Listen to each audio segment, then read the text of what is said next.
পাশে থেকেও কাজে ফেরার বার্তা। জুনিয়রদের কাজে ফেরার বার্তা এবার সিনিয়রদের। 5 দফা দাবির অধিকাংশ মেনেছে সরকার। কর্মবিরতি ধাপে ধাপে প্রত্যাহারের বার্তা সিনিয়রদের। আর এবার সিনিয়র চিকিৎসকরা জুনিয়র চিকিৎসকদের কাজে ফেরার বার্তা দিলে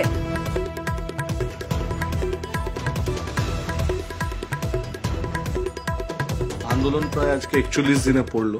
প্রথম থেকেই আমরা সিনিয়র ডাক্তাররা সবাই কিন্তু এই জুনিয়রদের আন্দোলনের পাশে আছি। যখন অলরেডি একটা কথাবার্তা শুরু হয়েছে সরকারের সঙ্গে এবং অলরেডি 2টো মিটিং হয়েছে, কিছু রফাসূত্র বেরিয়েছে, কিছু ট্রান্সফার অলরেডি হয়েছে, তো সেখানে আন্দোলন নিশ্চয়ই চালিয়ে যাওয়া উচিত যতক্ষণ না সব ডিমান্ড মানা হচ্ছে। আন্দোলনকে আমরা পূর্ণ সমর্থন জানাই, সিনিয়ররা আন্দোলন চলুক, কিন্তু কর্মবিরতিটা হয়তো খানিকটা করে অল্প অল্প করে হলেও, যেহেতু কিছু ডিমান্ডস মানা হয়েছে, অ্যাটলিস্ট এমার্জেন্সি সার্ভিস বা এগুলো যেখানে যেখানে জুনিয়র ডাক্তাররা জয়েন করতে পারলে একটু স্ট্রেনদেন হয় ব্যাপারটা। আন্দোলন আপনি একটা চালিয়ে যান এবং